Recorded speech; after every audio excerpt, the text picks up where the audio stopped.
Gold Thread Studios. Kingston Classified. The Quiet Service. Episode 1. The Passenger Who Never Arrived. 2:17 a.m. At 2:17 on a rain-soaked Kingston morning, Elliot Reid came home to Jamaica. At 2:24, he disappeared. By 8 o'clock, there was no official evidence that he had ever arrived.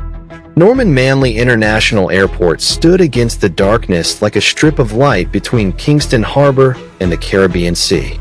Rain swept across the runway. The wheels of the overnight flight from London touched Jamaican soil and threw silver water behind them.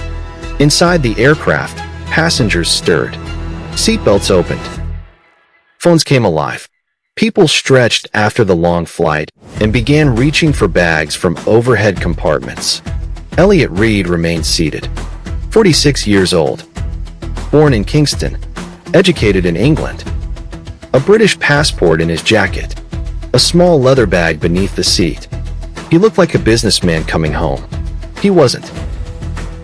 3 rows behind him, a man stood. Elliot noticed. The man wore a navy jacket. No luggage.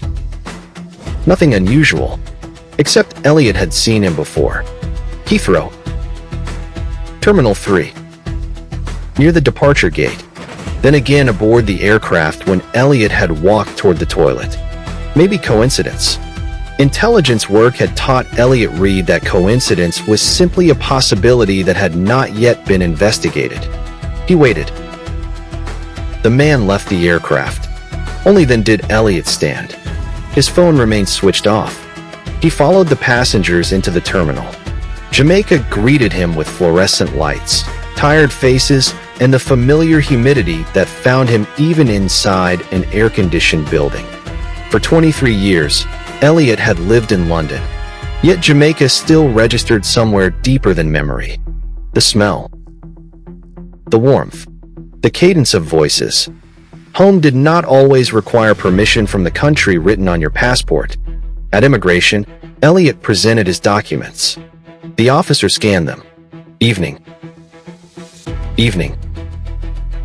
How long you staying? 2 weeks. Business or pleasure? A pause. Family. The officer stamped the passport. Welcome home. Elliot gave a small smile.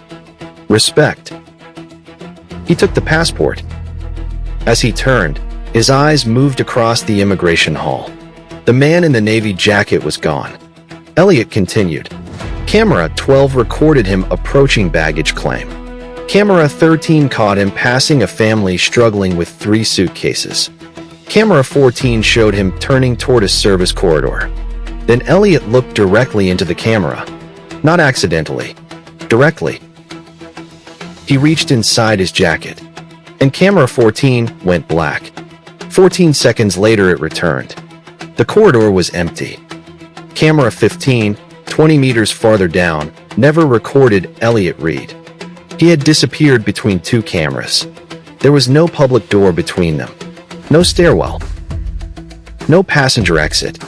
At 2:31, an airport employee entered the corridor. At 2:36, 2 customs officers passed through. At 2:41, camera 14 failed again for 11 seconds. Nobody reported it.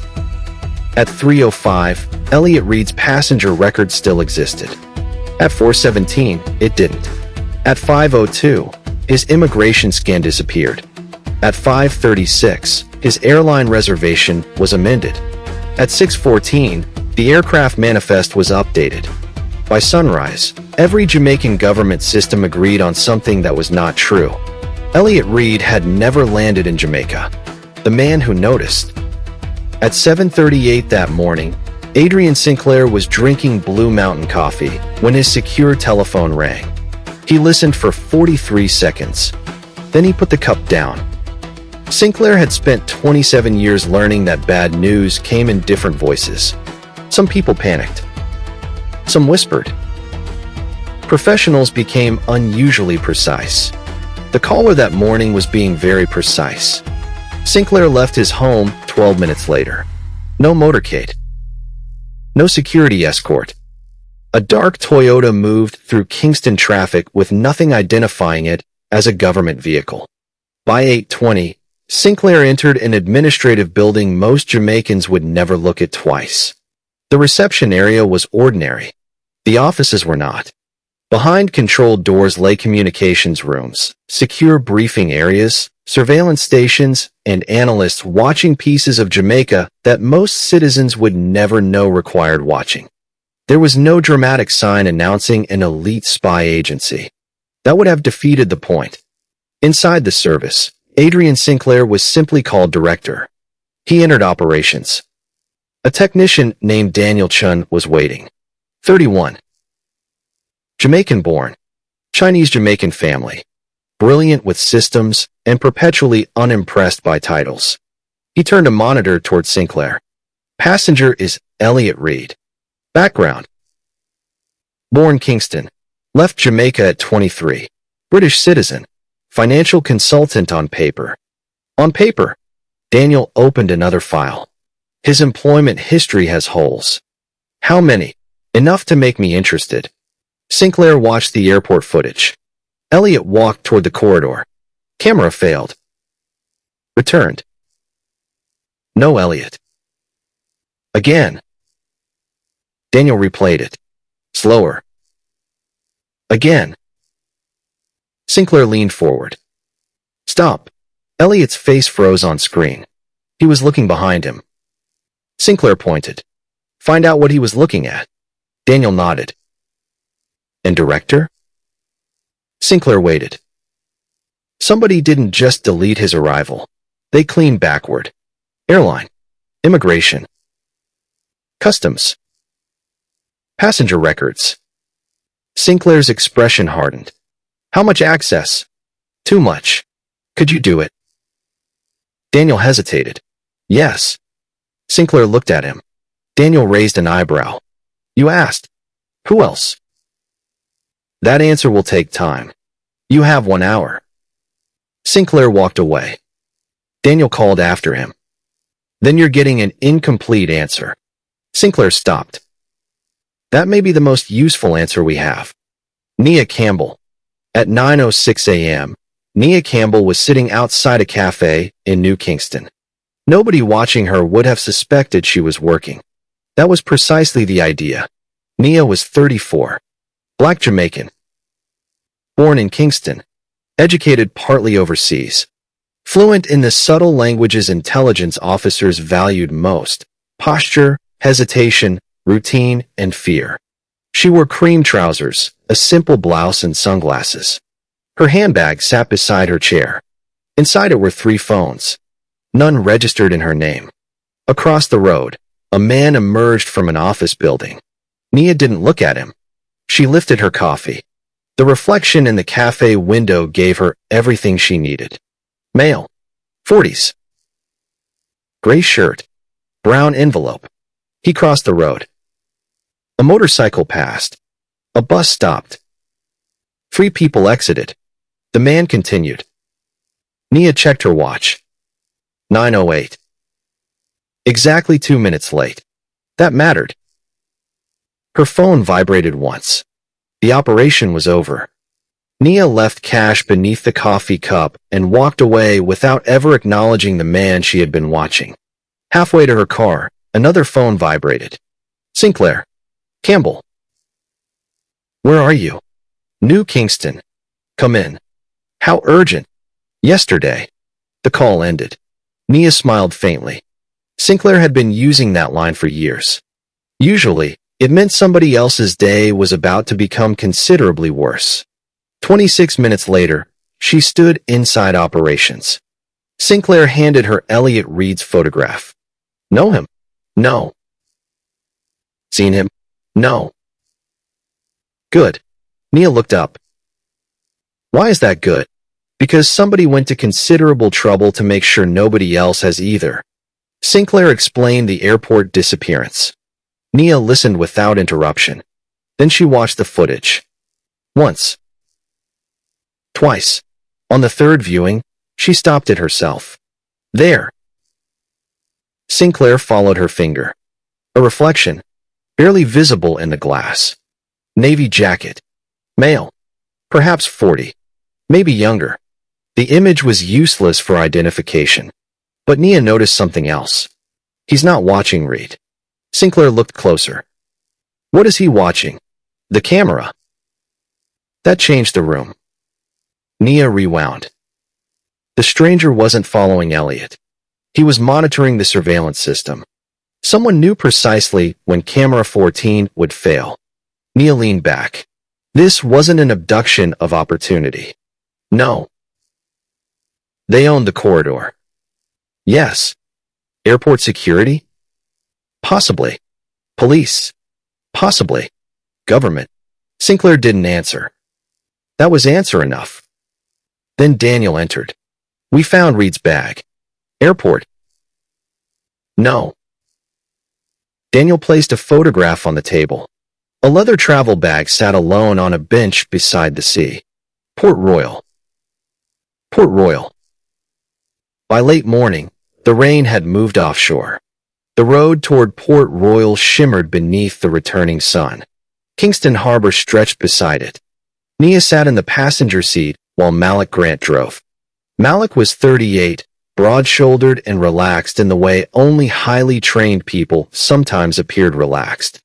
Former JDF intelligence, surveillance specialist, field operative, and according to Nia, the only man in Jamaica capable of complaining about traffic while driving directly toward a possible intelligence trap.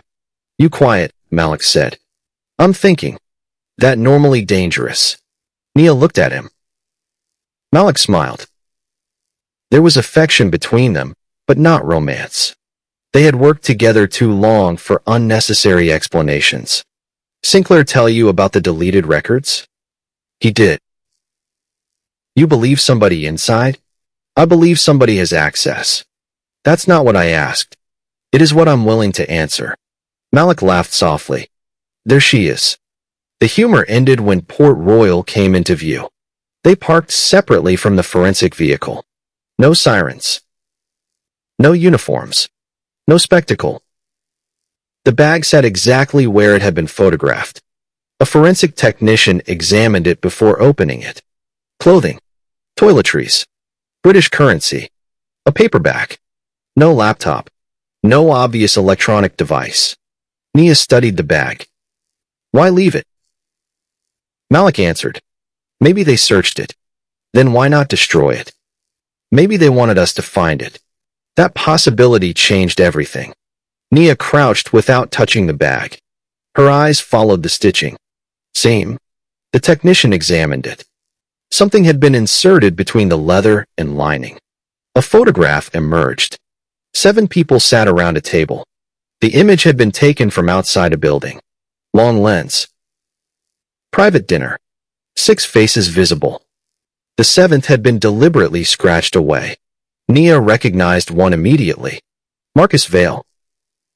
One of Jamaica's most powerful businessmen. Shipping. Property. Tourism. Telecommunications. His companies employed thousands. His charitable foundation appeared regularly in newspapers. Malik recognized another. That's Dr. Foster. Senior government advisor. Nia pointed toward a third. Foreign Diplomatic Corps. The others were less obvious. She turned the photograph over. For handwritten words. One of them knows. Malik frowned. Knows what? Nia looked across Kingston Harbor. Maybe Reid intended to tell us. Her phone rang. Sinclair. She answered. Director. Leave. One word. Nia's posture changed. Reason. Your position has been compromised. She looked around. A fisherman. 2 tourists. Delivery truck. Woman carrying a bag. A man sitting near the seawall. By whom? I don't know. That was the frightening part. Sinclair always knew. Then Nia heard an engine. A black SUV entered the road. No front registration plate. Malik saw it. Neither agent reached immediately for a weapon. Professionals did not advertise what they knew. Walk, Nia said. They separated. The SUV passed. Brake lights. Reverse. A passenger door opened. A man stepped out. White shirt. Dark trousers. No jacket. His right hand moved behind his hip. Nia changed direction. He followed. She increased pace. So did he. Then Malik appeared behind him. The confrontation lasted seconds. Malik controlled the man's arm. Nia turned. The stranger twisted free with a movement far too polished for an amateur. He struck Malik once. Hard. Nia closed the distance. The stranger blocked her first strike. That told her something. Training. She changed angle. His balance broke. Malik drove him against the vehicle. The stranger dropped something. Not a weapon. A phone. The SUV suddenly accelerated. Another driver. Malik jumped clear. The stranger used the distraction to run. Nia started after him, then stopped. The phone mattered more. Its screen remained unlocked. A photograph filled it. Nia leaving her home that morning. Timestamp. 6:51. Beneath it. Campbell, confirmed active. Malik stared. You were activated at 9. I know. You weren't assigned to Reid until after 9. I know. The photograph had been taken more than 2 hours earlier. Before Sinclair called her. Before the service officially knew Elliot Reid's bag had been found. Nia slowly looked toward Kingston. Someone had known she would be assigned before she had been assigned. That wasn't surveillance. That was penetration. The house in the mountains. Sinclair abandoned the headquarters immediately. No electronic briefing. No agency network. No secure government facility. That evening, four people drove separately into the Blue Mountains. Nia arrived last. The safe house sat above Kingston among mist and dense vegetation. From its terrace, the city seemed peaceful. Intelligence officers learned early that distance made almost everything look peaceful. Inside were Sinclair, Malik, and Daniel. No assistants. No staff. No official record of the meeting. Sinclair placed Elliot's photograph on the table. From this moment forward, this investigation does not exist. Daniel folded his arms. That's going to make requisitions interesting. You'll survive. Probably. Nia placed the recovered phone beside the photograph. The man in Port Royal knew I was active before I did. Sinclair nodded. Daniel spoke. I checked the assignment logs. And Nia's assignment wasn't entered until 9:34. The photograph was time-stamped 6:51. Malik looked at Sinclair. Then somebody predicted you'd choose her. No. Sinclair's voice was quiet. They knew. Silence. Daniel continued. I also finished the access review on Reid. He placed several names on the screen. Deleting everything required credentials across systems that aren't supposed to share administrator access. How many people could do it? Nia asked. Directly? Maybe 12. 12 is manageable. Daniel shook his head. Not exactly. Another 30 or 40 could do pieces of it. Malik exhaled. So somewhere between 12 and 50 suspects. Welcome to my morning. Sinclair ignored them. Outside penetration. Daniel considered it. Possible. But whoever did this understood our architecture.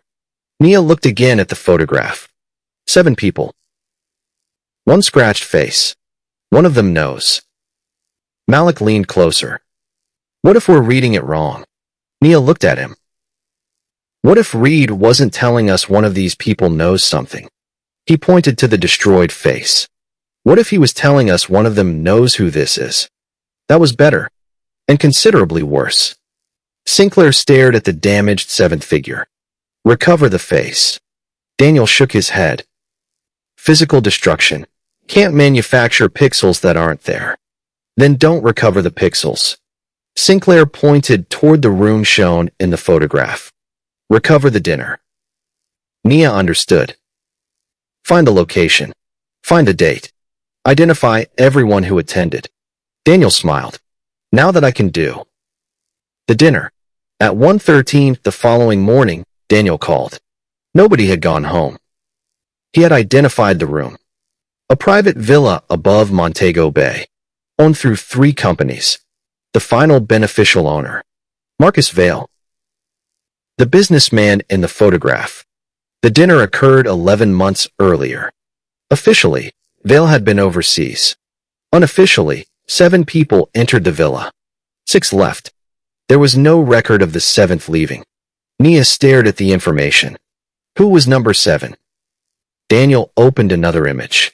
Security footage from a petrol station several kilometers from the villa. A vehicle passed at 11:46 p.m. The image was poor, but the passenger's profile was visible. Nia didn't recognize him. Malik did. His face changed, only slightly. But Nia saw it. You know him? Malik said nothing. Malik. Sinclair turned toward him. Answer her. Malik stared at the grainy photograph. Finally. His name is David Mercer. Who is he? Malik didn't answer immediately. That was the second warning. The first had been his face. 8 years ago, I was attached to a joint intelligence operation. Sinclair became very still. Nia noticed. Malik continued.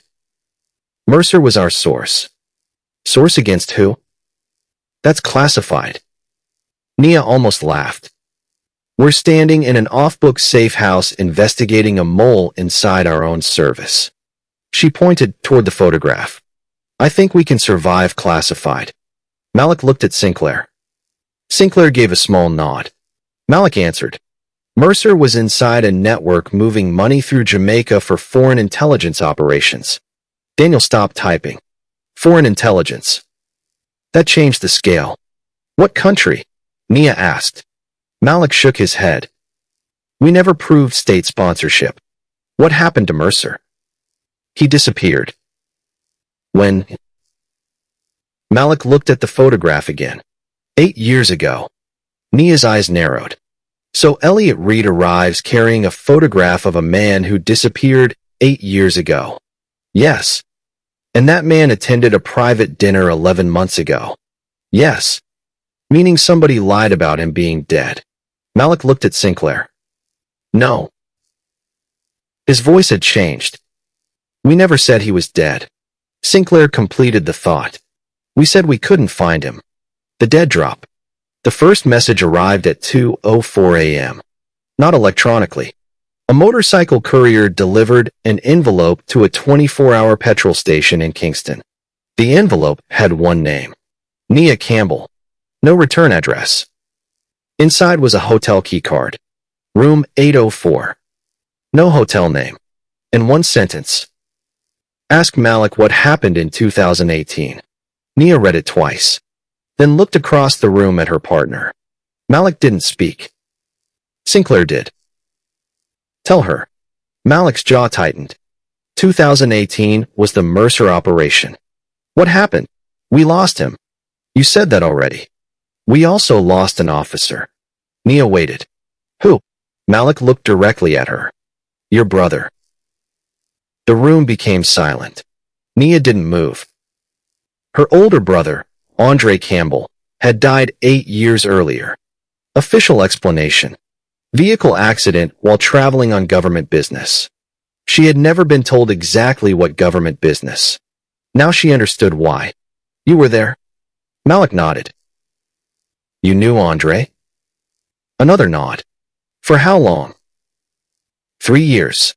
And in all the years you've worked beside me, you never thought that might be worth mentioning? Nia. Don't. Her voice remained controlled. That was worse than shouting. Sinclair intervened. I classified the operation. Nia turned toward him. You lied to my family. I protected an operation. My mother buried her son believing he died in a car accident. Sinclair met her anger without retreating. Yes. That single word nearly broke the room. Nia picked up the key card. Find the hotel. Daniel was already working. 30 seconds. Then. Got it. A luxury Kingston hotel. Room 804 was occupied. Registered guest. Elliot Reid. Everyone looked at the screen. Elliot Reid, The man who officially never entered Jamaica had checked into a Kingston hotel 3 hours earlier. Room 804. Nia and Malik entered separately. No agency credentials. No police. No hotel security. Sinclair watched remotely from an unmarked vehicle.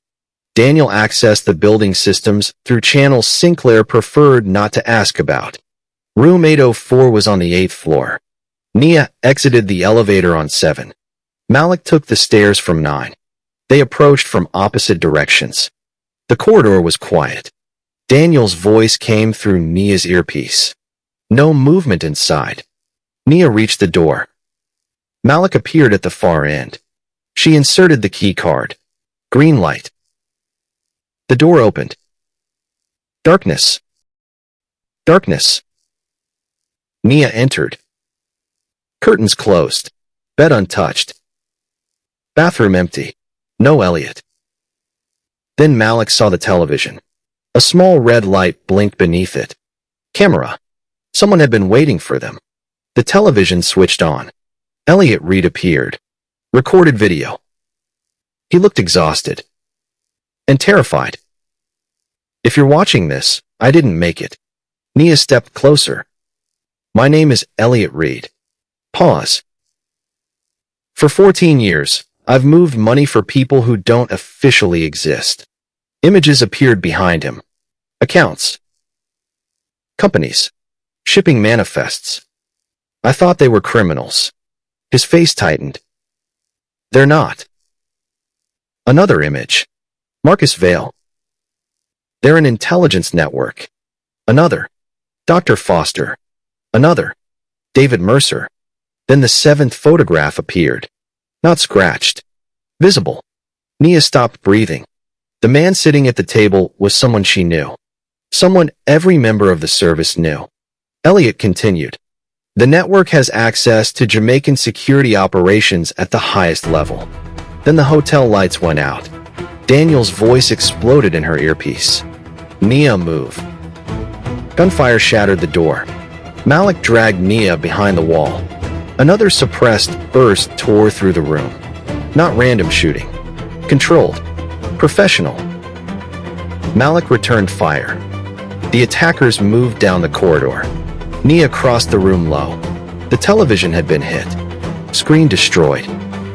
The 7th face was gone. Again. Daniel. I saw it. Who was it? Silence. Daniel. Then Daniel said, "You need to get out of that building." Who was it? Daniel answered. And for the first time since Nia had known him, his voice sounded afraid. Director Sinclair. The escape. Nia looked at Malik. Neither spoke. There wasn't time. Another shot struck the wall. They moved. Service stairwell. Down 2 floors. Exit through housekeeping. A hotel employee screamed as 2 armed men entered from the opposite corridor. Nia and Malik changed direction. Kitchen. Stainless steel. Steam. Staff scattering. No glamorous spy film choreography. Just speed, training, and survival. They exited through a loading bay. A vehicle waited. Nia stopped. Agency car. Malik saw it too. Sinclair. Maybe. Get in. Nia looked behind them. Attackers were coming. Do we have a better bad idea? They got in. The driver accelerated before the doors fully closed. Nia raised her weapon. The driver spoke. Easy. Daniel. Malik stared. Aren't you supposed to be behind a computer? I contain multitudes. Drive. Daniel did. The vehicle shot into Kingston. Behind them, another car emerged from the hotel. Following, Daniel took a corner hard. Nia looked through the rear window. Still there. Malik checked his weapon. Nia stopped him. No firefight in downtown Kingston. Then tell them. Daniel turned again. Traffic ahead. Night buses. Taxis. Cars. Instead of trying to outrun the pursuers, Daniel entered it. 1 lane. Then another. Turn. Market Street. Another turn. The pursuing vehicle lost sight of them for 4 seconds. That was enough. Daniel killed the headlights and entered a gated underground parking structure. The other vehicle passed. Silence. Nobody moved. Finally, Malik looked at Daniel. I take back half the bad things I've said about you. Only half. Don't get greedy. Nia wasn't listening. She was thinking about the face on the screen. Adrian Sinclair. Her director. Her mentor. The man who had sent her to investigate. Sinclair. Sinclair was waiting at the Blue Mountains house. Alone. Nia entered first. Weapon lowered but visible. Sinclair looked at it. Then at her. So you saw the video. You were at the dinner. Yes. Malik entered behind her. Daniel remained outside. Nia's voice was cold. Are you the penetration? No. Were you at Marcus Vale's villa? Yes. Was David Mercer there? Yes. Did you know he was alive? Yes. Malik stepped forward. You let me believe we lost him for 8 years. Sinclair looked at him. We did lose him. That's not an answer. No. It's the answer you don't like. Nia raised the weapon slightly. Start talking. Sinclair walked toward the table. 8 years earlier, David Mercer had not simply disappeared. He had defected, but not to a foreign country. To something far more difficult to fight. A private intelligence network. Politicians changed. Governments fell. Intelligence chiefs retired. But money survived all of them. The network sold access. Information. Influence. Routes. Secrets. Sometimes to governments. Sometimes to corporations. Sometimes to criminals. Whoever paid. 11 months earlier, Mercer contacted Sinclair.